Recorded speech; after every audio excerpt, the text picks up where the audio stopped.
গতকাল না শুক্রবার ছিল, আর 11:30-12টা নাগাদ যখন মন্দিরে যাওয়ার জন্য রেডি হচ্ছিলাম, ঠিক তখনই ঝমঝমের বৃষ্টি শুরু হলো। আর বৃষ্টিটা দেখে যেটা বুঝলাম, সেটা বৃষ্টিটা আসলে এত তাড়াতাড়ি ধরে যাবে না। তো ভাবলাম ঠিক আছে, বাসায় কিছু রান্না করি। তো ফ্রিজে একটা চীনা হাঁস ছিল, সেটা বের করে ভিজিয়ে আমি মশলা রেডি করতে শুরু করে দিয়েছি।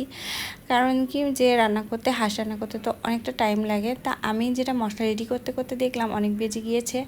আর আমি যদি পাতিহাঁসের মতো রান্না করতে লাগে, অনেকটা টাইম লেগে যাবে। আমি কিন্তু প্রথমে ভেবেছিলাম যে পাতিহাঁসের মতো করেই চুলাতে সুন্দর করে রান্না করব, বেশ কষিয়ে কষিয়ে। দেন পরে ভাবলাম ঠিক আছে, যেহেতু সময় নেই, প্রেশার করে দিয়ে সিটি দিয়ে নিই, তারপরে দেখা যাক কী হয়। আর আমি একটু ভয় ভয় রান্না করছিলাম, কারণ কি, যে আমি এর আগে কখনো চীনা হাঁস রান্না করি নাই। পাতিহাঁস 2-3বার রান্না করেছি, খেয়েছি, বেশ মজা লেগেছে, সবাই বলেছে বেশ ভালো হয়েছে। তো ভাবলাম যে ওইভাবে রান্না করলে বা কেমন হতো, এখানে প্রেশার করে সিটি দিলে বা কেমন হবে। তো প্রেশারে 4-5টা সিটি পড়ার পরে বেশ সুন্দর গলে গিয়েছিল। আর বাচ্চারাও যেহেতু বাইরে যাওয়ার কথা ছিল, মানে খুব তাড়াহুড়ো করছিল, তখন তাড়াহুড়ো করে রান্না করে ওদের খাইয়ে দিয়ে একটু টাইম দিতে হবে, নাহলে একদম মাথা নষ্ট করে ফেলবে। তো এই তো সবাই মোটামুটি বলেছিল যে ভালো হয়েছে।